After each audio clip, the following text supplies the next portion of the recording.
오늘 시간에는 고린도서 강의 네 번째 시간인데요. 교회의 분열과 그 치유책으로서의 그리스도의 십자가 세 번째, 오늘 마지막 시간입니다. 오늘은 세 번째 시간을 갖도록 하겠습니다. 바울이 고린도전서를 쓰게 될 때 10가지 교회의 문제가 있었다는 것을 알았죠. 그래서 그것을 지혜롭게 이렇게 써 내려갑니다. 그래서 그 문제 하나하나를 되짚고 성경적인 견해, 그러니까 이건 성령의 감동이죠. 성령의 감동으로 이렇게 주신 은혜를 써 내려갑니다. 그래서 이 문제에 현재 당면하고 있는 자들이 내가 여기에서 잘못됐구나 라는 사실을 깨닫고 하나님께서 주신 말씀을 바울을 통해서 지금 주고 있는데 그 말씀을 하나님 말씀으로 받아서 모든 문제가 해결되도록 이 지금 10개 문제의 해결책까지 제시하고 있는 것이 고린도전서죠. 근데 고린도전서는 그 크게 제가 봤을 때, 그러니까 지난번처럼 어떤 내용 분류로 말고 큰 아우트라인을 본다면 한마디로요, 전반부는요 예수 그리스도의 죽음, 십자가를 강조한다면 후반부로 가면 예수 그리스도의 부활을 강조합니다. 그래서 십자가로 시작을 해서 부활로 끝나요. 부활 먼저 언급하지 아니하고 십자가를 먼저 언급한 이유가 있습니다. 부활 먼저 언급하면 안 되는 거예요. 예수 그리스도께서 죽고 부활하시는 거거든요. 그러니까 우리도 세례를 받게 될 때에 그리스도와 함께 물속에 장사되었 바 되었다가 살아나는 거죠.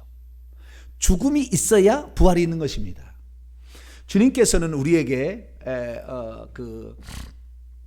우리의 그 변화를 말씀하실 때에 우리를 개조하라고 말하지 않고요, 우리 자신을 죽음에 넘기우고 그리스도로 살라고 말을 해요. 그러니까 우리 자신을 좀 개선해서 하나님의 사람이 되어야 되겠다는 생각은 아예 내려놓으셔야 됩니다. 그렇게 갖고는 안 됩니다. 안 바뀌는 거예요. 아예 죽음에 넘겨버려야 되는 거예요. 이것이 십자가거든요. 십자가라는 의미가 하나는 진단하는 의미로서 자신의 사명을 완수하는 것, 그것이 때로는 고난이고 고통일 수도 있어요. 근데 이 사명을 완수하는 것으로 십자가라는 의미는 십자가를 진단하는 의미라고 한다면 십자가에 못 박는다는 또 하나의 주제가 있다는 거죠. 그래서 이 사도 바울은 고린도전서를 통하여 십자가에 자신을 못 박는 것이 무엇이냐에 관하여 얘기를 합니다. 이것을 제대로 알게 되면 모든 문제는 사실 해결됩니다. 그러니까 이 십자가에 못 박지 않음으로 말미암아 자신의 죄된 본성이 살아있고 사단이 그의 마음을 주장해서 꼬드겨가지고 분열을 만드는 거죠. 음행을 만드는 거죠. 송사를 만드는 것이고 교만하게 만들고 남의 머리 위에 올라가려고 하게 되고 자기의 생각이 지식이 최고라 해서 나는 예수 그리스도를 믿으니까 재물을 먹어도 상관없어, 이런 식으로까지 생각을 하는 거예요. 계속. 그래서 우리 자신을 죽음에 넘기지 않는다고 한다면 결국에 우리는 변화가 안 되게 돼 있어요. 근데 많은 사람들이 오늘날에 내가 그리스도의 말씀을 좀 쫓아간다, 그리스도의 말씀도 한번 살아보겠다, 이런 생각을 하잖아요. 물론 나쁜 생각은 아니고 그 생각도 좋은 생각이고 바른 생각이지만은 완전한 생각은 아니다, 그 말이에요.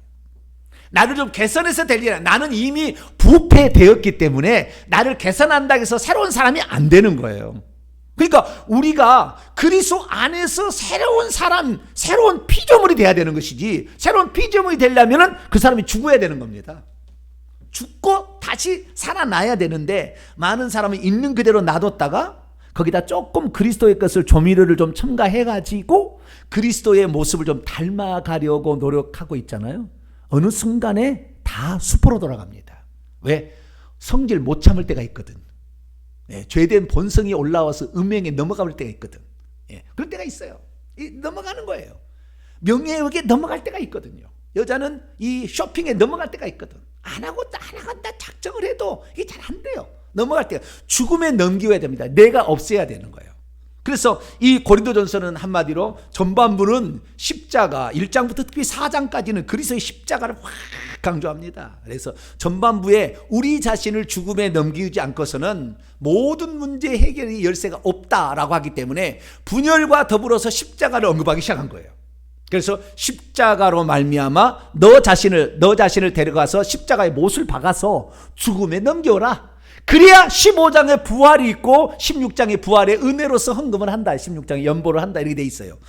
우리가 물질을 낸다는 것은 벌써 이 많은 은혜들이 우리에게 왔기 때문에 감사함으로 하는 거잖아요. 그게 안 되면은 억지로 한다는 거예요. 근데 고린도후서 가면은 억지로 하지 말라라는 말이 나와요. 연보의 문제를. 나중에 고린도후서 또 하겠습니다만은. 그래서 우리 자신을 완전히 하나님 앞에 가지고 가서 십자가에 못 박아 죽음에 넘길 수 있는 저와 여러분 되시길 축원합니다.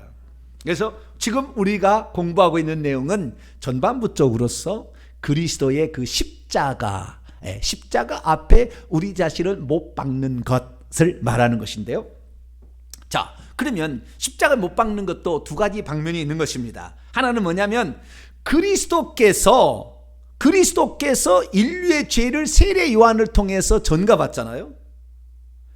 인류의 죄를 전가받아서 십자가에서 예수님께서 못 박아서 처리한 게 있어요. 아시겠죠? 처리한 게 있어요. 이것이 그리스도의 십자가예요. 십자가에 못 박힌 그리스도만을 전한다는 말은 그리스도께서 이미 2000년 전에 십자가로 가지고 가서 끝내버릴 10가지 조항이 있어요. 오늘 좀 이따 공부하겠습니다. 10가지 조항이 그리스도께서 십자가에서 이미 끝내버린 겁니다. 그러니까 우리도 마찬가지예요. 그 그리스도가 내 속에 들어와서 나의 주인이 되도록 내 자신을 내어드리고 나도 십자가에 못 박고 내어드리면 그리스도께서 이미 십자가상에서 이루신 10가지 일들이 나에게 고스란히 적용이 되어서 나에게 효력이 발생하게 되는 거예요. 할렐루야. 예, 그래서 그리스도께서 이루신 십자가에서 이루신 일이 무엇인지를 우리가 정확히 알게 될 때에 나도 내 자신을 십자가에 못 박을 때 그런 효력이 나타나는 것이지, 그리스도께서 십자가에서 무엇을 이뤘는지 잘 모르면 의미 없음이에요. 또 이것도 의미 없음이에요. 그래서 그리스도께서 십자가에서 이루신 일이 중요하다. 그리스도가 십자가에서 무엇을 처리해버렸는가, 그리스도께서 십자가로 가져가서 죽여버린 것이 무엇인가, 그때 죽음에 넘기운 것이 무엇인가, 이 부분에 관하여 우리가 철저히 공부를 할수록 우리는 더욱더 그리스도와 함께 십자가에 못 박혀 죽음으로 말미암아 내게서 나 자신이 나오지 아니하고 그리스도가 나오는 복된 성도가 될 줄로 믿습니다. 그래서 십자가에 못 박히신 그리스도만을 전한다라는 얘기를 수차례 바울이 하는 얘기가 거기에 있다는 걸 아셔야 돼요. 그래서 이 십자가에 못 박은 그 사실 내용이 무엇인지를 오늘 살펴보게 될 겁니다. 10가지 조항을 오늘 좀 살펴보게 되고요. 그리고 그것이 결국에 그리스도의 십자가의 능력입니다. 따라하십니다. 그리스도의 십자가에 능력이 있고 하나님의 지혜가 있다. 그래서 오늘은 그 능력 10가지를 배우고요. 지혜는 세 방면이 있다고 30절에 나와요. 지혜는 세 방면이 있다고. 그래서 그 지혜가 의로움과 거룩함과 구속함이라는 세 가지가 나와요. 의로움과 그 다음에 거룩해 가는 것은 변화하는 성화의 과정이고요. 거룩한 건 이미 예수 그리스도를 믿을 때 일어난 일이에요. 과거와 현재. 그 다음에 구속함이라는 것은 우리가 몸의 변형을 이루어서 천국에 들어가는 거니까 좀 구분해보자면은 그리스도께서 우리에게 지혜가 되신다는 것은 이미 과거와 현재와 미래를 다 하나님께서 이루고 가시고 있음을 적용해서 우리들도 그분의 지혜를 따라서 이렇게 되라는 걸 말하는 거거든요. 그래서 이제 그래서 13가지 항목에 대해서 오늘은 공부를 함으로 말미암아 그리스도의 능력과 그리스도의 그 지혜가 뭔지 이것을 살펴보기를 원합니다. 자, 그러면 우선 한 구절 읽고 시작하도록 하죠. 자, 18절이 핵심입니다. 이 18절이 이 모든 내용 18절에서 31절까지 내용을 다 포함하고 있는 내용이에요. 자, 읽습니다. 시작. 십자가의 도가 멸망하는 자들에게는 미련한 것이요 구원을 받는 우리에게는 하나님의 능력이라. 하나님의 능력, 십자가의 말씀이, 십자가상에서 이루신 그 말씀은 예수 그리스도예요. 십자가상에서 예수님께서 이루신 것이, 말씀은 곧 그리스도니까 십자가의 그리스도가 멸망하는 자에게는 미련한 것이래요. 미련한 것이에요. 멸망을 받을 자에게는 에이, 예수님이 십자가에 못 박힌 것 때문에 우리가 뭐 병이 낫겠어, 이제 쓸데없는 소리 하지 말어, 막 이렇게 되는 거죠. 예수님이 십자가에 못 박히는 말은 저주가 해결되겠어? 안 돼. 병은 좋은 의사 만나야지, 이렇게 되는 거죠. 이렇게 되는 거예요. 이렇게 되는 거예요. 물론 의사가 모든 게 필요 없다는 얘기는 아닙니다. 예, 우리가 병든 이야기는 의사도 쓸 때 있어요. 그러나 근원적인 걸 말하는 겁니다. 예, 그래서 우리가 십자가의 그리스도가 멸망하는 자들에게는 미련하게 보일 수가 있고요. 그러나 구원을 받고 있는 우리에게는 하나님의 능력, 다이너마이트처럼 폭발을 한다고 말이야. 할렐루야. 이것이 그러니까 그리스도께서 십자가에서 이루신 일이 무엇이냐를 알아야 이것이 다이너마이트처럼 폭발이 일어날 텐데, 그리스도께서 십자가 이루신 거 한 가지 안 것 딱 우리 죄를 위해서 십자가에 죽었대요. 그거 이해는 몰라. 그것은 10가지 방면, 그리스도께서 십자가에서 처리한 10가지 방면의 첫 번째 방면밖에 아닙니다. 지금 좀 더 나가면 저주를 담당하셨대, 뭐 이 정도? 이 정도? 뭐 이렇게 나가는데 그렇지 않습니다. 10가지 방면이 있는 거예요. 그래서 좀 이따 10가지 방면을 제가 소개를 할 텐데요. 십자가에서 예수님께서 이루신 그것을 믿을 때에 우리는 그 능력을 체험하게 됩니다. 할렐루야. 그래서 그 십자가에 못 박히신 그리스도를 능력이라고 표현하고 지혜라고 표현합니다. 그러니까 이 지혜라는 건 뭡니까? 그것을 운용하는 능력 아닙니까? 지식을 운용하는 능력이 지혜 아닙니까? 그런데 그것을 알아야만이 지혜가 돼. 그것이 지혜로 내게 다가와서 그게 능력으로 나타나는 거죠. 자, 그것을 24절에 말씀하고 있습니다. 24절, 23절로 24절은 18절에 확대입니다. 23절로 24절 읽습니다. 시작. 우리는 십자가에 못 박힌 그리스도를 전하니 유대인들에게는 거리끼는 것이요 이방인에게는 미련한 것이로되 오직 부르심을 받은 자들에게는 유대인이나 헬라인이나 그리스도는 하나님의 능력이요 하나님의 지혜이니라. 할렐루야. 여기에 그리스도가 하나님의 능력, 하나님의 지혜라는 말이 아니라 십자가에 못 박히신 그리스도, 이것을 믿는 사람이 부르심을 받은 자들이거든요. 그러니까 그것을 인정하는 사람, 그걸 인정하는 사람에게는 그리스도가 하나님의 능력도 되고 하나님의 지혜도 된다. 할렐루야. 그러니까 하나님의 인생을 풀어가는 그 지혜는 그 십자가에 못 박힌 그리스도를 통해서 나타난다는 거죠. 자, 2장으로 또 넘어갑니다. 2장. 그래서 사도 바울은 1절 2절을 통하여 다시 한번 재확인해 줍니다. 2장 1절 2절 읽습니다. 시작. 형제들아, 내가 너희에게 나아가 하나님의 증거를 전할 때 말과 지혜의 아름다운 것으로 아니하였나니 내가 너희 중에서 예수 그리스도와 그가 십자가에 못 박히신 것 외에는 아무것도 알지 아니하기로 작정하였습니다. 십자가에 못 박힌 그리스도만 알기로 했다. 바울이 얼마나 똑똑한 사람입니까? 대단한 사람이에요. 서양 철학에 그 어떤 최고봉의 하나로 바울을 넣어줍니다. 서양 철학에 소크라테스, 아리스토텔레스 이런 사람이 시작하잖아요. 플라톤 생각하는다가 나중에 신약이 들어와서 그 학자로서 사도 바울을 그렇게 쳐줘요. 그 정도로 지혜로운 사람인데, 이 지혜로운 사람이 나는 말 자랑하지 않을 것이고 내가 무슨 은사가 많아가지고 능력 나타나는 건 난 자랑하지 아니하고 십자가에 못 박힌 그리스도를 나는 능력이라 할 것이고 십자가에 못 박힌 그리스도를 나는 하나님의 지혜라고 할 것이다. 이렇게 자기가 이제 결정을 했다는 거예요. 그래서 아니 그렇게 똑똑한 사람이 그렇게 결정했다면 우리는 어떻게 해야 돼요?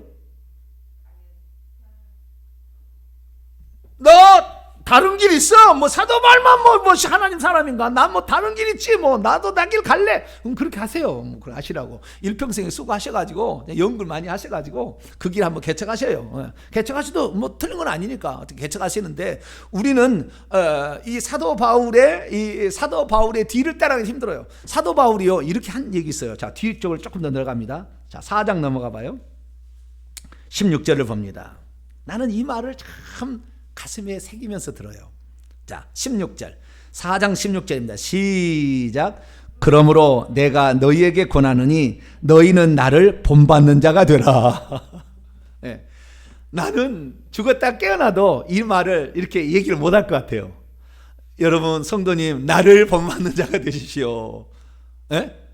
이렇게 말하기가 거꾸로운 게 있으니까 그렇잖아요. 모든 걸 다 나를 본받으라 이렇게 말할 수가 없죠. 어떤 면에서는 요 부분에는 나를 좀 본받으시오라고 얘기할 수 있지만 여러분에게 그렇게 권면을 하는데 여러분은 나를 본받는 자가 이 정도면 우리가 본받을 만한 거니까. 아니, 이 얘기를 할 때는 그럴 거 아니에요. 함부로 이 얘기를 쓰겠습니까? 그렇기 때문에 우리가 이 사도 바울이 걸어간 그 흔적을 따라가야 됩니다. 그래서 우리가 그리스도가 이루신 일의 핵심은 그리스도의 죽음과 부활입니다. 이 두 가지의 가장 큰 핵심은, 물론 공생애가 있고 승천이 있고 재림까지 있습니다. 있지만 그 중에 가장 큰 핵심은 죽음과 부활인데, 특히 사도 바울은 모든 문제 해결의 열쇠를 죽음으로 봤다는 거예요. 죽음에 넘기우면 모든 사람이 다 시체가 되니까 그 다음부터 해결의 열쇠가 있는 거예요. 그런데 죽음에 넘기자는 거 다 살아있으니까 지 생각이 다 있을 거 아닙니까? 그래, 그건 네 생각이고 내 생각은 이래. 그래? 그럼 네 생각은 그렇지만 내 생각은 이래. 그러면 이 교회가 이게 하나가 안 되는 거예요. 절대 문제 해결이 안 되는 겁니다. 그래서 그리스도를 그는 가장 중요한 해결의 열쇠로서 이렇게 보고 있고, 그것이 그리스도의 죽음이라고 했다는 것입니다. 자, 이 말씀에 들어가기, 그 다음에 이제 본론에 약간 들어가기 전에 조금만 더 제가 말씀을 드리죠. 오늘 새벽에 제가 말한 말씀에 조금 연장선상의 말씀을 드리고 들어가도록 하겠습니다. 제가 고조선의 역사를 공부를 머리가 쥐나게 고조선의 역사를 공부를 했어요. 뭔가 좀 있지 않을까라는 거였어요. 거기에도 뭔가 있지 않을까. 우리나라에 한때 환단곡이 열풍이 불었습니다. 치우천왕 만든 것도 다 그런 그 열풍의 어떤 하나인데요. 우리나라의 조상, 우리나라의 선배 동이족의, 우리 민족의 뿌리, 여기를 한번 찾아보자라는 거죠. 그래서 지금은 약소국으로 중국에 치고 일본에 치고 미국에 치고 옛날에 구소련까지 치고 막 이렇게 살았는데, 우리 민족이 어떤 민족이었는지 한번 살펴보자. 이거에 대해서 뿌리를 찾는 걸 했어요. 우리의 과거를 알게 되면, 여러분, 모든 것은 과거가 현재를 만들고 현재가 미래를 만들잖아요. 그런데 우리나라의 지금 청년들 정도가 과거에 한 얘기가 뭐냐면은 우리나라를 헬조선이라고 부를 때가 있었어요. 지금도 청년이 그런 얘기를 하는지는 모르겠지만 헬조선, 지옥조선이라는 말을 할 때가 있었다고요. 그런데 지옥조선이라는 말이 뭡니까? 우리 스스로가 우리를 가두는 그 나쁜 겁니다. 천국조선이 돼야지. 안 그렇습니까? 할렐루야. 왜 헬조선입니까? 헤븐조선. 할렐루야. 기왕이면 뭘 만들어도 잘 만들어야 될 거 아니에요? 우리나라의 올림픽 때 왜 이 도깨비 귀신을 치우천왕을 마스코트로 해가지고 붉은 악마라 했냐 이거 말이에요. 기양 하려면은 다른 걸 해야지. 사탄 쪽에 속한 걸 왜 하냐 그 말이에요. 모르니까 그러는 거예요. 결국에 제가 이 사실을 통해 알게 된 건 뭐냐면은, 조상의 뿌리를 안다 할지라도 그 뿌리의 역사의 교훈을 정확히 깨닫지 못하면 전부 다 다시 똑같이 저주받는 사람으로 간다라는 거예요. 그래서 우리 민족이 오늘날의 수많은 열강에 치여서 오늘 살고 있고, 심지어 북한에도 치여가지고 꼼짝을 못 하잖아요, 지금. 북한에게도 치여가지고 꼼짝을 못 하는데, 우리가 그렇게 하지 않기 위해서는 우리의 과거를 알게 될 때에 모든 역사는 되풀이되잖아요, 다. 그것이 크고 낮음의 차이일 뿐이지 모든 역사는 되풀이됩니다. 되풀이되기 때문에 역사의 교훈을 잘 알아야 돼서 고전의 역사를 단군 앙금이 세웠다는 조선, 근데 나중에 우리가 조선이 됐기 때문에 옛날에서 고자를 붙인 거죠. 그래서 그때는 조선이라고 그랬어요. 고조선의 그 역사를 좀 찾아보게 되면 뭔가 우리 민족의 나아갈 방향을 찾지 않겠나, 이렇게 생각해서 고조선의 역사를 제가 책을 갖다가 영상과 뭐 이렇게 탐독을 했어요. 시간 나는 대로 이렇게 탐독을 해가지고 결국에 얻어내는 것은 뭐냐면 전부 다 쓸데없는 거였다는 거예요. 지금 내가 생각하니까. 그 많은 시간이 너무 아까워. 어쩌면은 그 많은 시간을 들였던 게 왜 그러냐면은요. 왜 그러냐면은 그게 핵심이 어디 있냐면은 이 고조선의 역사가 위대한 역사에 내가 보니까 47대 당군이 있고 그 전에도 뭐 있었다고 그러는데 그것은 고조선의 단군 앙금은 성경으로 비유합니다. 고조선은 노아와 같은 사람이에요.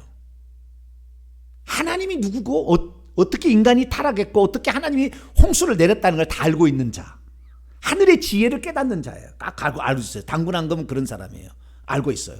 그러면 그 전의 이야기, 그 전에는 배달결례가 있고 그것이 환웅시대가 있고 그 전에 환국시대라는 또 있습니다. 그 앞에. 이것은 노아 홍수 이전에 한 세대가 있었잖아요. 우리가 한 세대가 70억이 살 때가 있었다고요. 그 다 없어졌지만 고도의 문명을 이룬 그 시대가 한때 있었습니다. 그 시대의 이야기가 단군 왕금의 이전의 이야기예요. 그것을 빗대어서 책으로 다 써놓은 거예요. 이 들은 후대 사람들이 써놓은 거예요. 내가 봤을 때 쭉 써놓은 겁니다. 그래서 이 단군 앙금이라는 사람이 결국에 노아 같은 사람으로서 자기가 경험했던 것들을 기록한 글자가 고대 한자입니다. 고대 한자. 이것이 나중에 그 하나라, 은나라, 주나라 때 그때 천년경에서 이 사이에 안에 한나라, 은나라, 주나라가 있게 되는데 그 천년 안에서 그때의 그것을 기록으로 각자가 남기게 된 것이 오늘날 한자가 된 거거든요. 그런데 원래 이 한자는 그 지금의 한자처럼 안 생겼어요. 제가 자꾸 보여드리지만 어떤 그림처럼 생겼다고요. 어떤 모양을 그대로 표현해주는 그림처럼 생겼습니다. 이게 그림 글자였죠. 이 그림 글자는 그때 그러니까 단군 앙금 BC 2333년 바벨탑의 사건으로 말미암아 또는 그 전부터 욕단을 따라서 이동했던 욕단족이 13개 부족이니까 각기 족이 다른 족 속으로 다 흩어졌겠죠. 그러나 그 핵심 그러니까 이 신앙의 계보가 있다고 한다면 그 계보의 핵심들이 우리가 노아하고 쭉 내려오면 아브라함이 되고 나중에 다윗이 되잖아요. 옆에 다 격가지가 쳐나갑니다. 이 격가지 쳐나가는 거 이스마엘 쳐나가고 뭐 에서 쳐나가듯이 마찬가지 이게 쳐나가는 것이 뭐 아프가니스탄, 카자흐스탄, 투르메키스탄, 뭐 투르크메키스탄 이렇게 나누는 거예요. 이렇게 흩어져 나가는 것이고 진짜는 우리나라가 갖고 있어요. 그러니까 우리나라는 상당히 자부심을 가질 만한도 합니다. 내가 보니까. 그런데 이렇게 자부심을 가질 만도 한 우리나라가 결국에 왜 그러냐? 이 5,000년 역사 동안에 결국에 무당신을 배태를 합니다. 이 무당신을 샤머니즘이라고 얘기를 해요. 그러니까 우리나라의 역사는 처음에는 이 단군이 노아라고 친다고 한다면 그 노아와 같은 하나님에 대한 신앙을 가지고 있었으나 정확한 하나님의 뜻을 몰랐어요. 정확한 하나님의 뜻을 몰랐어요. 왜냐하면 그것은 벨렉 계열로서 이어지게 되니까. 그래서 잊어버리니까 아브라함을 불러내고 하나님께서 그에게 부르심에 받는 조상을 만들게 되고 나중에 이스라엘 민족이 애굽으로 다시 들어가서 나오게 될 때 그때는 철저하게 하나님주의가 뭔지를 율법을 통해 아예 책으로 만들어서 가르쳐 주죠. 뭔지 잘 모르니까. 그러니까 우리나라가 그러한 하나님의 계시의 종교가 있어서 이 단군 앙금 이후에 하나님이 나타나 가지고 계시를 해줬다고 한다면 달라진 세계가 있었을 거예요. 그러나 우리나라에 그 신들이 나타난 전부 역사는 귀신의 역사지 하나님 여호와라는 그분이 나타나서 단군 시대에 47대 왕 단군을 가르치거나 계시한 일이 없어요. 계시한 일이 없어요. 계시한 일이 없기 때문에 이 모든 것은 다 쓸모없는 것이 되어버리고 말았어요. 오히려 귀신만 배불리게 되어서 우리나라가 샤만이라는 것은 무당이라는 뜻입니다. 무당이 지배하는 나라가 된 거예요. 그럼 무당은 뭐냐? 이 무당은 제가 어렸을 때도 무당인데요. 그 무당을 보게 되면 그 무당은 신과 인간의 중재자 역할을 합니다. 그래서 길흉화복의 문제가 어디 있는지를 해서 악한 신은 몰아내고 선한 신이 도와달라고 조정해주는 입장. 이것이 이 무당인 것이고 이 무당의 기본적으로 해야 될 일이 구술해야 됩니다. 이 굿이라는 것은 그 신을 달래는 일을 하는 거예요. 달래는 것을 굿이라고 합니다. 그래서 이 무당에 속한 사람들은 춤을 추게 돼 있어요. 그래서 우리나라가 다른 어떤 나라보다 춤을 잘 추고 요즘에 그 미국 가서도 휩쓰는 놈들 있죠. 젊은 놈들. BTS. 맞아요. BTS. 우리나라 춤을 못 따라가. 다른 사람들. 다른 나라가 절대 못 따라가는 거예요. 우리나라에게 이런 배태된 게 뭐냐면은 그 단군 단군의 그 춤이라는 것이 이 기본적으로 배태되어 있는 거예요. 그래서 무당으로 안 가면 춤으로 갑니다. 이 무당의 영이 무당으로 안 가면 뭘로 가요? 춤으로 가고요. 그 다음에 노래로 갑니다. 무당은 노래도 하거든. 그렇기 때문에 이 무당 계열이 노래도 잘합니다. 그래서 우리나라는요, 노래방이 잘 될 수밖에 없어요. 왜냐하면 기본적으로 배치되는 것이 노래를 하게 돼 있거든요. 이 무당 계열은. 그래가지고 우리나라의 그 흐름이 이 무당으로 갔는데요. 원래 무당, 지금의 지금의 우리의 그 무당은 조상신을 숭배하는 것과 약간 짬뽕이 됐거든요. 그러니까 자기의 조상이 신이라고 여겨서 숭배했던 건 조선 500년의 역사입니다. 그 전에는 하늘의 신에게 제사를 드린다고 했어요. 하늘의 신에게 하늘에다가 제사를 드린다고 했어요. 그러니까 하나님이 정확히 누군지를 모르니까 결국 귀신이 와서 하늘의 흉내를 내고 죽은 조상의 흉내를 내도 아무도 모르는 거예요. 그래서 그 귀신을 계속 떠받드니까 귀신이 쌓여서 큰 용이 돼가지고 이 큰 용을 받은 신내림을 받은 무당은 작두가 그냥 신문을 딱 대면 쫙 신문지가 갈라지는데도 그 위에 올라가가지고 춤을 추는 거예요. 몇십 분 동안 춤을 추는 겁니다. 올라가서. 그래도 발이 안 베어지는 거예요. 뭐요? 귀신이 붙잡고 있으니까.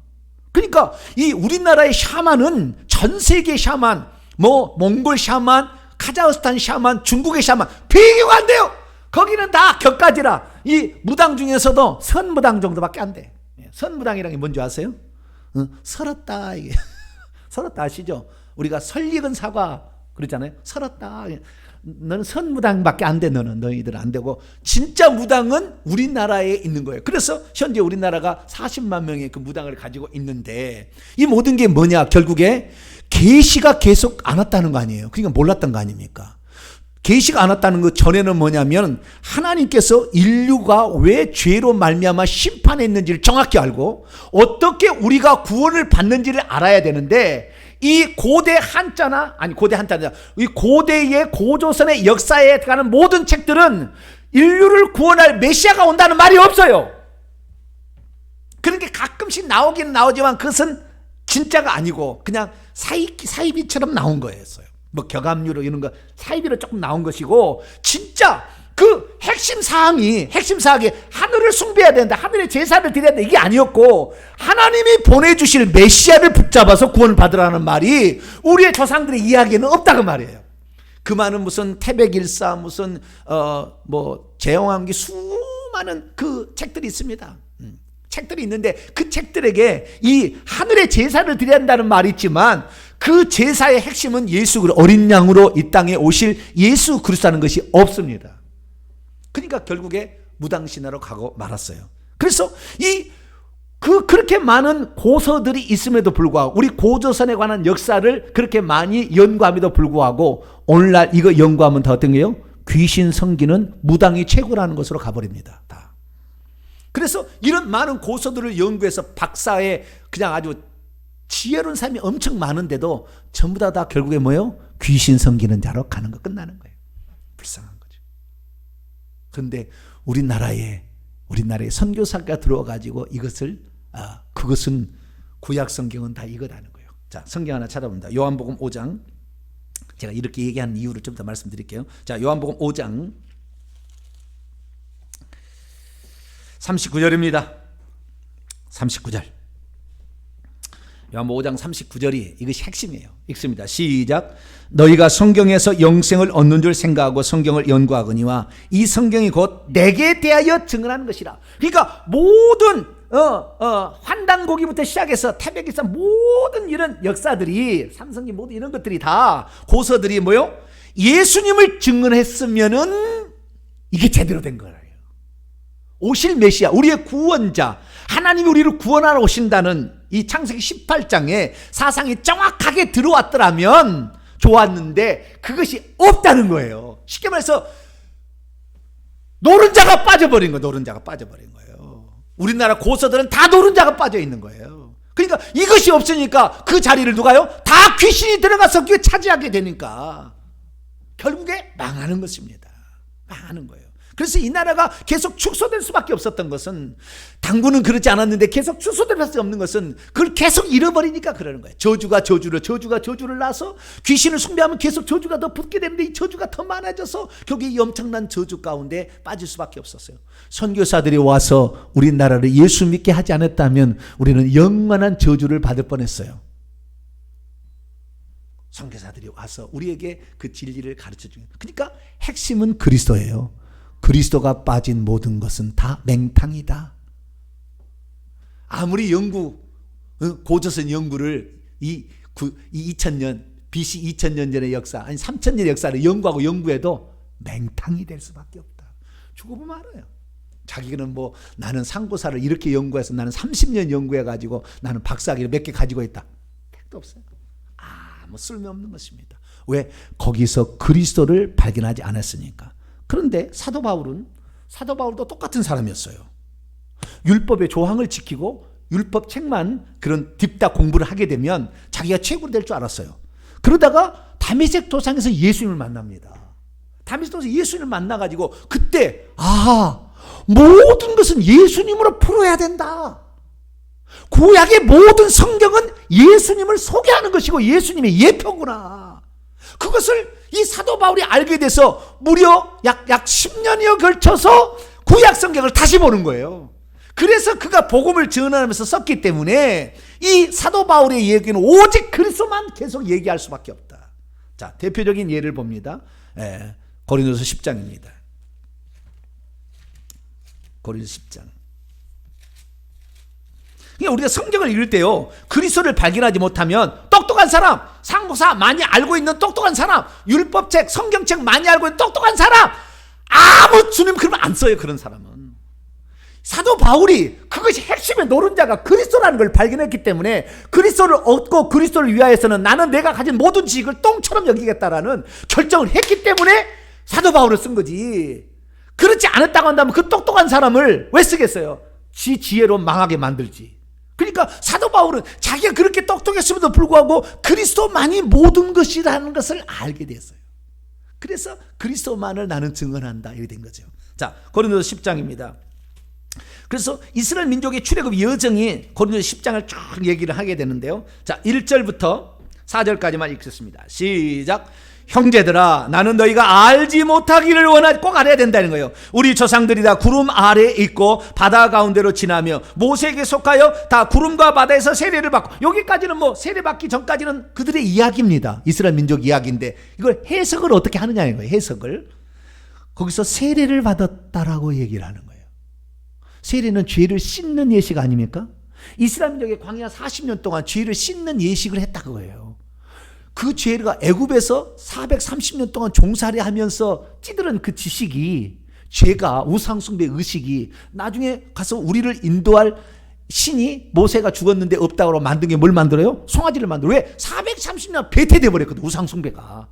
그래서 그 죄를 씻는 의식이고 음식을 바꾸는 거예요. 그래서 새로 먹어야만이 이 음식으로 내가 조성되는 거 아닙니까? 오늘 내가 병든 건 뭐 때문에 그러는 거예요? 음식 잘못 먹어서 그런다고요. 음식이 보약이고 음식이 나를 치료하는 겁니다. 어떤 음식을 먹느냐에 따라서 내 건강은 더 유지될 수 있고 더 짧아질 수가 있다고요. 더 빨리 병들 수 있고 더 빨리 나을 수도 있다고요. 그래서 음식을 바꾸는 그게 만나예요. 40년 동안. 너희들이 애굽의 음식 그만 먹고 이제 내가 주는 양식을 먹어라. 그리고 너의 죄를 씻어내는 거다. 그래가지고 그 씻어내는데 결국에 애굽이 더 좋다는 사람, 그래 애굽이 좋냐? 나는 너희를 안 데려가겠다. 그래서 광야에서 엎드려 죽게 하는 역사가 광야 역사예요. 그러니까 우리가 예수 그리스도를 믿어도요, 천국 거의 다 못 가는 겁니다. 왜? 애굽이 좋다는데, 나는 세상이 좋다는데, 나는 세상의 권력이 좋다는데, 나는 세상의 돈이 좋다는데, 나는 명예가 더 좋다는데, 그 사람은 다 안 데려가는 거예요 결국에. 자, 계속 봅시다. 3절 4절 시작. 다 같은 신령한 음식을 먹으며 다 같은 신령한 음료를 마셨으니 이는 그들이 따르는 신령한 반석으로부터 마셨음에 그 반석은 그리스도라. 예, 신령한 음식 만나고 신령한 음료는 생수입니다. 요한복음에는 내가 하늘에서 내려온 떡이라, 음식이라고 똑같이 얘기하고, 나는 반석, 쪼개진 예수 그리스도, 반석이 그리스도니까 쪼개진 예수님에서 나오는 성령이다. 그래서 나를 마시는 자는 영생하리라. 이 얘기가 이 얘기거든요. 예수님이 그 얘기를 하고 있는 것을 바울은 알게 된 거예요. 그래서 구약의 모든 역사는 그리스도가 어떤 분임을 소개해 주는 역사고, 구약 성경을 읽는 목적은 거기에서 구약에서 예수님을 발견하는 거예요. 그런데 우리가 환단고기부터 시작해가지고 쭉 삼국유사까지 아무리 읽어봐도 거기에서 그리스도를 발견하지 못하고, 그리스도가 핵심적 기록도 안 돼 있을 뿐 아니라 거기에 그리스도를 발견하지 못한다면 다 뭐예요? 헛것이에요. 계명에 속한 우리를 얽어매고 우리를 괴롭히는, 그거 공부 안 한다고 나중에 사람이나 때려잡는, 그것도 모르냐고 무식하다고 얘기하는 그런 용도밖에 쓸모가 없는 것이다 이거예요. 그래서 사도 바울은 오직 그리스도만을 소개를 하려고 딱 결정을 했고, 그런데 그 그리스도가 십자가에서 이루신 것이 우리를 새롭게 만드는, 새로운 피조물 만드는 그 요체라는 걸 알았죠. 그래서 십자가에 못 박힌 그리스도를 소개하고 있습니다. 자, 1장으로 다시 넘어가서 이제 그래서 이 십자가에 못 박힌 그 그리스도 설명을 하고 내가 쭉 여기까지 소개하겠습니다. 자, 그래서 앞으로 넘어갑니다. 19절부터 봅니다. 기록된 바 내가 지혜 있는 자들의 지혜를 멸하고 총명한 자 총명을 폐하리라. 지혜와 분별력은, 이해력은 예수 그리스도를 통하지 않은 건 다 세상 자기 자랑입니다. 이렇게 하는 거예요. 지혜 있는 자가 어디 있으며, 이 지혜 있는 자는 헬라 철학을 한 사람들이잖아요. 선비가 율법 서기관 유대인들 말하는 거예요. 어디 있느냐? 이 세대에 말 잘하는 변론가가 어디 있느냐? 하나님께서 이 세상의 지혜는 미련하다 이렇게 판단한다는 거예요. 자기 지혜로. 왜 그러냐면은 21절에 이 세상의 지혜를 가지고서는 자기 지혜, 세상의 지혜는 하나님을 알 수가 없고, 환단고기 100번 1000번 연구해봤자 하나님 모르는 거예요. 왜? 예수님을 발견을 못하니까. 거기 예수님이 없으니까. 구약 성경 백날 천날 연구해서 사도 바울이 그렇게 똑똑한 가말리엘 문화에서 최고 공부를 했어도 그리스도를 발견하지 못하면 헛것이에요. 그리스도를 발견하지 못하면. 그런데 이 그리스도라는 것을 누군가가 전해주게 될 때에 비로소 이게 선포하는 거 아닙니까? 이게 전파하는 거. 그것이 그리스도였다라고 누군가가 전해주게 될 때에 비로소 하나님의 지혜가 오기 시작한다는 거예요. 이것을 깨닫지 못하면 성경은 자기 자랑, 자기 지식 자랑, 자기 똑똑함 자랑으로 끝나는 것이지 그리스도가 안 드러난다는 거잖아요. 자, 21절 읽습니다. 시작.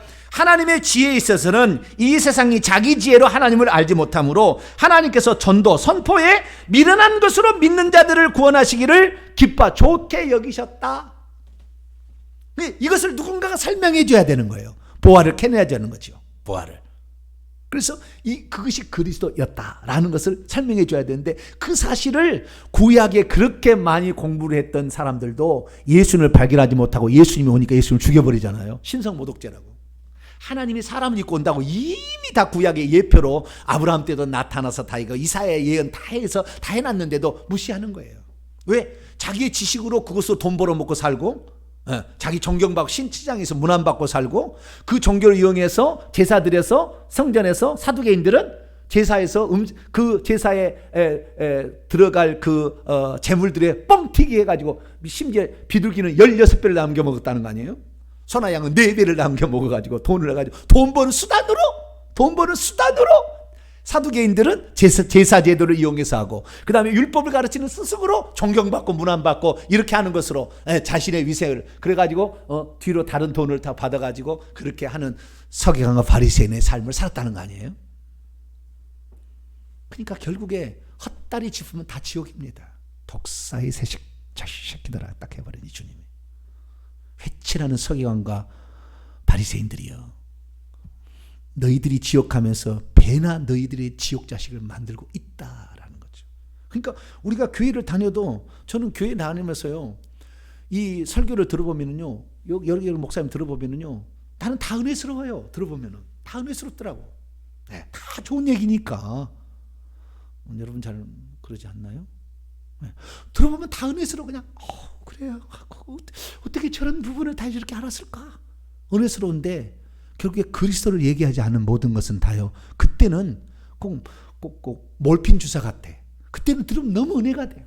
눈물도 나고 막 은혜가 돼. 막 그래. 그런데요, 그리스도를 결국에 거기에서 전하지 않으면, 그리스도가 드러나지 않으면 몰핀 주사의 효과로 집 당하면 다 떨어져서 은혜 다 떨어지는 거예요. 그때는 은혜스러워. 얼마나 은혜스러운지 몰라.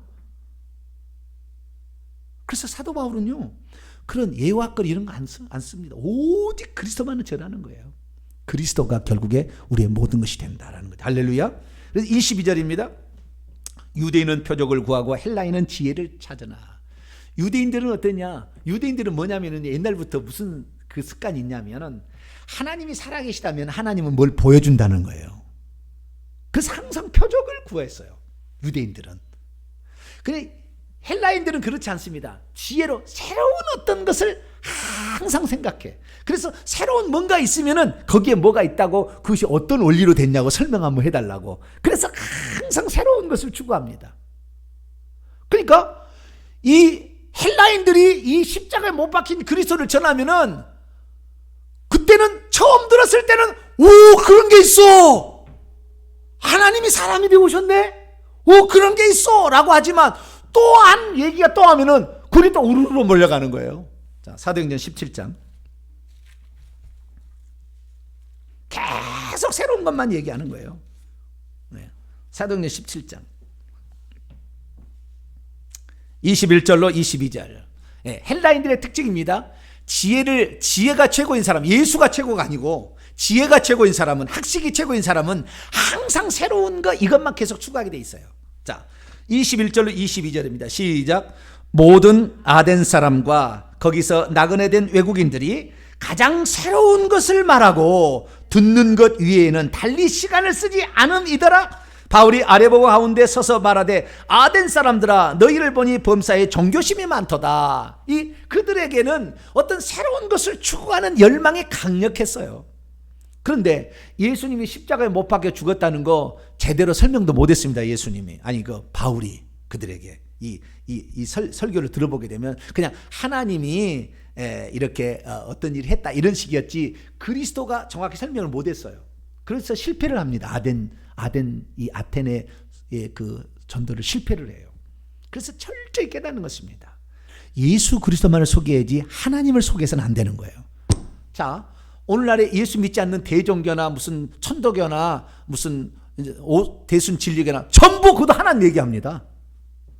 하늘을 숭배해야 된다. 하나님 얘기한다고요. 그리스도를 얘기하지 않으면 끝나는 거예요. 다. 왜? 하나님을 다 사칭할 수 있거든. 그러나 그리스도는 사칭할 수가 없거든. 그리스도는 정확한 그분이기 때문에 육신을 입고 오신 정확한 그분을. 그래서 그리스도를 정확히 추구하지 않는 유대인들은 그래서 나가린 거예요. 지금 쓸데없는 거 다 지옥 가는 거예요. 유대인들이 태어나도 할례를 행해도 율법을 지켜도 쓸데없는 거예요. 다. 왜? 그리스도를 발견하지 못하니까 그런 결과가 나는 거예요. 그래서 하나님을 믿지 않는 종교에서도 우리나라는 다 하나님이라고 한다니까요. 하느님, 하늘님, 하나님 다 얘기합니다. 대종교 가보세요. 하나님을 하나님이 이렇게 천지 만물을 창조 다 얘기합니다. 그러나 그들에게는 죄 가운데 구원하러 오신 예수 그리스도를 발견하지 못하니까 결국에 헛것이에요. 십자가에서 끝내신 그것이 중요한 거예요. 예수님 십자가에서 다 이루었다는 그것이 중요한 거예요. 그런데 유대인들은 계속해서 당신이 메시아인 표적을 보여라. 당신이 메시아인 표적을 보여라. 예수님이 하도 그러니까요. 예수님이 뭐라고 하냐. 나는 선지자 요나의 표적에는 보일 표적이 없다. 그것이 중요하다. 죽고 부활하는 거예요. 요나의 표적은 죽고 부활하는 거예요. 그게 3일도 맞잖아요. 죽고 부활하는 거. 그것이 모든 것을, 이것이 표적 중에 표적이요. 이것이 모든 것을 끝내고 새롭게 출발할 수 있다라는 거죠. 그러면 이 시까지는 무엇이겠습니까? 그 이 시까지가 결국에 이제 얘기를 하게 되는데 그래도 오늘 본문을 하고 이 시까지를 하든지 못 하든지 해야 되겠어요. 오늘 본문을 끝내야 또 다음에 넘어가지. 자, 26절부터 25절 봅니다. 그래서 25절 보니까 하나님의 어리석음은 사람보다 지혜롭고 하나님의 약하심이 사람보다 강하니라. 26절에서 29절까지는 자랑하지 마라. 너희들 자랑하지 마라. 왜? 나는 아볼로파, 나는 바울파, 파라고 그랬잖아요. 자랑하지 마라. 너희들 중에 똑똑한 놈이 하나라도 있느냐? 길을 팍 죽여버립니다. 26절에서 29절까지는 그리스도 위에 자랑하지 마라. 너희들 자랑할 것이 없다. 예. 그들의 지금 실체를 드러내는 거예요. 그 고린도 교회 성도들의 어떤 사람들이 있었는가, 고린도 교회에 모여서 고린도 교회가 성생이 됐는가를 얘기해 줍니다. 자, 26절 29절까지 읽습니다. 시작. 형제들아 너희를 부르심을 보라. 육체를 따라봤을 때 지혜로운 자가 많지도 않고 능한 자도 많지 아니하고 문벌 좋은 자가 많지 아니하도다. 세 가지 중요한 것이 없대요. 여기에 또 자랑할 만한 세 가지가 있어요. 첫째는 뭘 자랑해야 돼요? 지혜. 헬라 철학을 많이 공부한 사람이 여기 고린도 교회 성도들 있느냐? 없다는 거예요. 없다는 거예요. 없다는 거예요. 근데 아볼로가 왔잖아. 헬라 철학을 많이 공부한 사람이. 그러니까 아볼로를 따른 사람은 막 자랑을 한 거예요. 아, 나는 헬라 철학을 많이 한 아볼로파야. 자랑하고 있는데 너희들 중에 똑똑한 사람 있니? 없다. 나중에 아볼로 얘기합니다. 다 우리는 그 너희를 하나님 사람으로 만드는 데 필요한 중간중간의 도구들에 불과하다. 사역자들에 불과하다. 이것은 3장에 가면 나와요. 근데 이 너희들 중에 지혜로운 사람이 있느냐? 없다는 거예요. 두 번째는 뭐예요? 유능한 자 있니? 유능한 자 있니? 그랬더니 유능한 자가 없대요. 그러니까요, 교회에 있어가지고요, 자기가 유능한, 세상에 유능하다고 생각하는 걸 교회까지 가져오면은요, 그 사람은 그리스도 못 만납니다. 세상의 지혜를 갖고 와서 교회 가지고 그 세상의 지혜로 풀어먹으려고 하는 사람들은 절대 못 만납니다. 저처럼 좀 멍청해야 돼, 약간. 오직 그리스도밖에 없어야 돼. 할렐루야. 다른 무슨 자랑할 게 없어야 돼. 내가 S대를 나온 게 아니잖아요. 얼마나 감사한지 몰라. 적당히 미련하게 해주셨어요. 얼마나 감사한지 몰라. 적당히 미련하기는 오직 그리스도. 내가 자랑할 수 있는 건 오직 그리스도. 우리 아버지도 문벌 좋은 자가 아니에요. 그 다음에 세 번째는요, 가문이 좋은 사람도 아니에요. 내 가문이 무슨 좋은 사람이다. 우리 아버지, 할아버지가 예수 잘 믿어가지고 3대째 믿었다. 자랑하는 것도 없어. 그러니까 오직 나는 그리스도밖에 자랑할 게 없어요. 할렐루야. 별로 감동이 안 되시나? 자랑할 게 없어요. 문벌 좋은, 너희 중에 가문 좋은 사람 있니? 고린도 교회 성도들 가운데? 없다 이거예요. 그러면 왜 그러면은 너희들 같이 부족한 사람에게 이러한 성령의 놀라운 은사를 주시고 좋은 스승을 줘서 너희들을 가르쳤느냐? 그것은 이런 목적이라는 거야. 그러나 27절, 하나님께서 세상에 미련한 것들을 택하여서 지혜로운 사람을 부끄럽게 하려고 그러는 것이고, 세상에 약한 것들을 택하여서 강한 것을 부끄럽게 하려는 것이고, 하나님께서 세상에 천한 것들을 멸시받고 없는 것들을 택하여서 있는 것들을 폐하라고 하나님이 하신다. 할렐루야. 그러니까 사도 바울은 자기가 좀 똑똑한 사람이었잖아요. 나는 그러면은 이 앞에 속한 사람이거든. 사도 바울은 다 앞에 속한 사람인데 자기가 어떻게 스탠스를 취해야 될 것인지를 깊이 고민한 거예요. 그래서 나는 모든 것을 배설물로 여겨야 되겠다. 그리스도를 아는 것 위에 다른 것을 아는 것은 결국에 나를 망하게 하는, 나를 교만하게 만들게 하는 지름길이다. 그걸 알고 너희들 그건 다 쓸데없어. 나도 다 배설물로 여겼어. 너희들 지금 하나님이 주신 은혜, 그것이 그 은혜의 핵심이 그리스도고 그리스도의 십자가의 죽음이 중요한 것이지, 그걸 깨닫지 못하면 너희들은 영영토록 그리스도를 만나지 못해서 그리스도를 믿지만 결국에 환단고기부터 아무리 연구해봤자 그리스도 발견할 수 없어요. 거기는 하늘의 제사만 드린다고 하지. 그 신들이 올라가서 죽어서 당군이 올라가서 신이 되어서 삼신, 그 신들이 우리에게 뭐 좋은 것을 준다고 해서 그 이야기만 하고 있는 것 뿐이지, 결국에 우리의 죄 문제를 해결하지 못하는 10가지 문제, 좀 이따 얘기할 10가지 문제를 단 하나도 해결하지 못해 주는 거예요. 환단국이 아무리 역사 공부해봤자, 당군이 우리 시대라고 얘기해봤자 그 10가지를 해결해 줄 일이 없어. 오직 그리스도만 그 10가지를 해결해 줘요. 할렐루야. 그래서 계속해서 29절, 이는 아무 육체도 하나님 앞에 자랑하지 못하게 하려 합니다. 너희는 하나님으로부터 나와서 그리스도 예수 안에 있는 게 중요하고, 예수가 하나님께서 우리에게 지혜가 되셨는데 그 지혜는 세 가지라겠죠. 의로움과 거룩함과 구원함이 되셨으니 기록된 바 자랑하는 자는 주 안에서만 자랑함과 같으니라. 자, 예레미야 9장을 볼까요? 예레미야 9장, 9장 인용인데요. 참 예레미야가 이 얘기를 했어요. 우리가 이 얘기를 하면 참 부끄럽게 생각이 됩니다. 예레미야 9장. 바울은 구약 성경에 능통했나 봐요. 어떻게 이런 얘기를 찾다가 탁탁 쓰는지. 23절에서 24절. 그래서 참 그리스도만 알기로 하면은 그리스도가 지혜도 주시고, 할렐루야, 그게 참 지혜예요. 자, 예레미야 9장 23절에서 24절까지 말씀 봅니다. 시작. 여호와께서 이와 같이 말씀하시되 지혜로운 자는 그의 지혜를 자랑하지 말라. 용사는 그의 용맹을 자랑하지 말라. 부자는 그의 부함을 자랑하지 말라. 자랑하는 자는 이것으로 자랑할지니 곧 명철하여 하나님을 아는 것과 나 여호와는 사랑과 정의와 공의를 땅에 행하는 자인 줄 깨닫는 것이라. 나는 이 일을 기뻐하노라. 여호와의 말씀, 하나님을 아는 것을. 이게 하나님이 나 여호와가 육신을 입고 오신 분이 예수 그리스도. 예수 그리스도를 발견하지 못하면 구약의 하나님의 진짜를 못 발견하는 겁니다. 그것이 이스라엘 민족의 역사예요. 예수님 왔대 예수님 죽여버리잖아요. 진짜를 보안을 거기다 놓고도 몰라. 그 앞에 놓고도 몰라. 이분이 하나님인 줄 몰라. 이것이 바로 뭐요? 지혜를 자랑하는 사람, 공부 많이 하는 사람이 자기 지혜 자랑하지 말라는 거예요.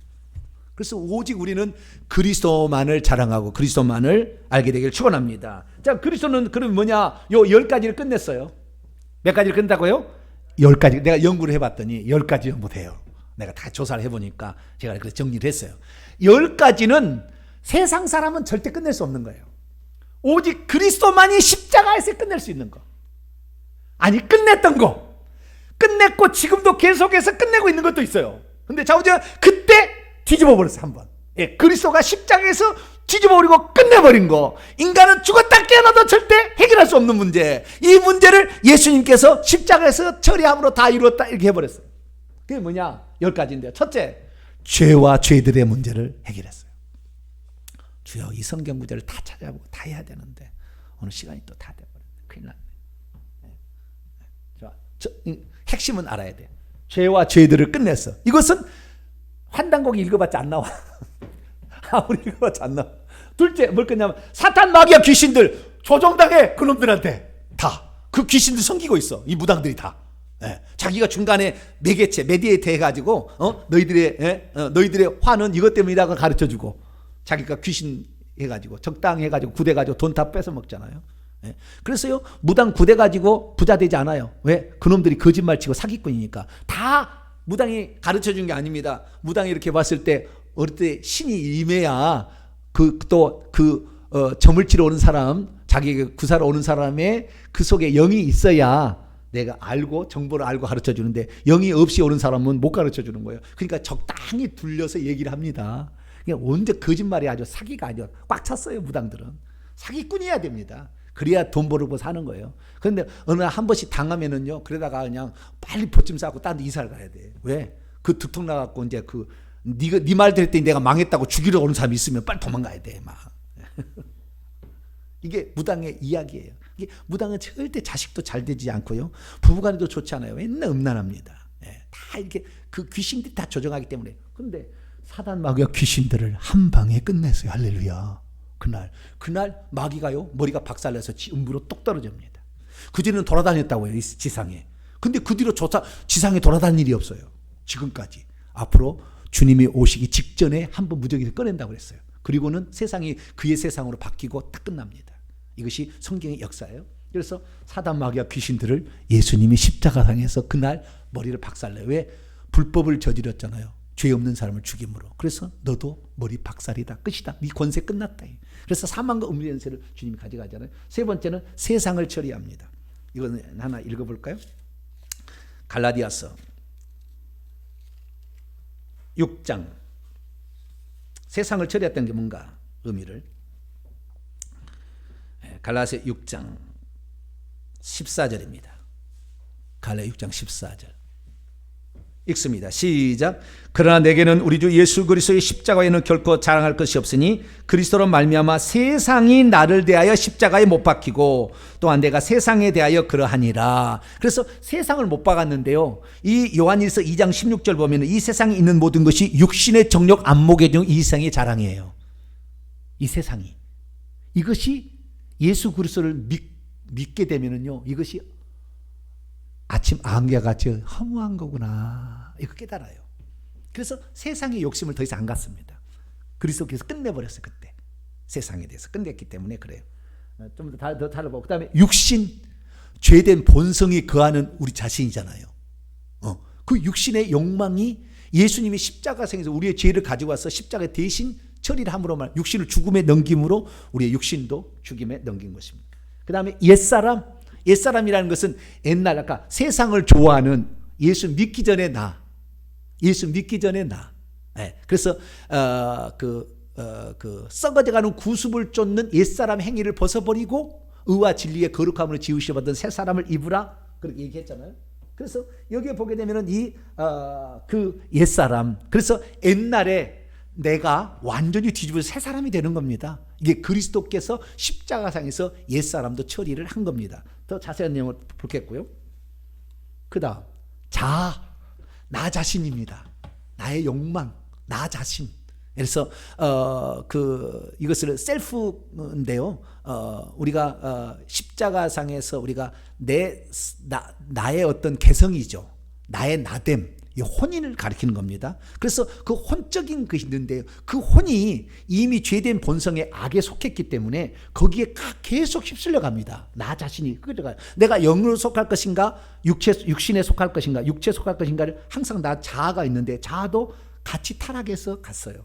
그래서 우리가 영적으로 분리하게 된다고 한다면 육체와 영혼이라고 우리가 많이 쓰는데 이건 잘못된 분류입니다. 영과 그 다음에 육체, 혼을 같이 묶어줘야 돼요. 실제는 우리는 지금 영과 육체를 따로 분리해놨잖아요. 그래서 영혼은 좋은 것이고 그 다음에 육체는 나쁜 것이다 이렇게 하는데 아니에요. 육체에 혼이 붙어버렸어요. 이쪽이다. 이미 넘어갔습니다. 그래서 가인한테도 너는 그 다스리라고 그러는데 못 다스리잖아요. 혼이 이리 붙어버려. 여기에 따라가는, 여기를 따라가는 거예요. 그러니까 영과 그 다음에 혼, 육체가 이렇게 따로 떨어져야 되는 거예요. 그래서 이 자아라는 것은 혼을 처리하는 것인데 이 욕망이 대단합니다. 이 혼이 욕망이 대단해요. 이것이 자기를 드러내고자 하는 강렬한 열망이 여기서 나오기 때문에 높아지는 욕망이 다 여기서 나옵니다. 자아를 예수님이 거기서 처리했고요. 예수님이 내가 하나님으로서 죽기 원하겠습니까?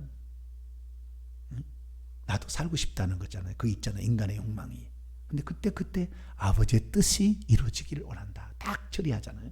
그 다음에 율법, 구약의 모든 것들이 결국에 율법으로 사람을 올가맸는데 예수님께서 율법을 성취하는 그것이 다 이루어졌다. 율법의 예언들을 다 이루어버린 거죠. 그래서 이미 성취되었기 때문에 그것이 우리에게 제어할 수 없습니다. 그래서 그리스도 안에 들어가면 수고하고 무거운 짐 다 내게 내가 너에게 안식을 주리라. 우리가 안식일을 지켜서 안식이 되는 것이 아니고 예수 안에 들어가야 안식이 옵니다. 그러니까 이분이 실체라. 그래 율법은 다 그림자 모형이에요. 그래서 그림자 모형이지만 이것도 하나님의 말씀이기 때문에 예수님께서 십자가상에서 완벽하게 그 죄의 대가, 율법의 대가를 지불하심으로 율법을 끝냈어요. 이것도 이제 더 자세히 살펴보겠고요. 오늘 시간이 다 돼버려가지고 주요. 자, 우리가 이것도 끝냈고요.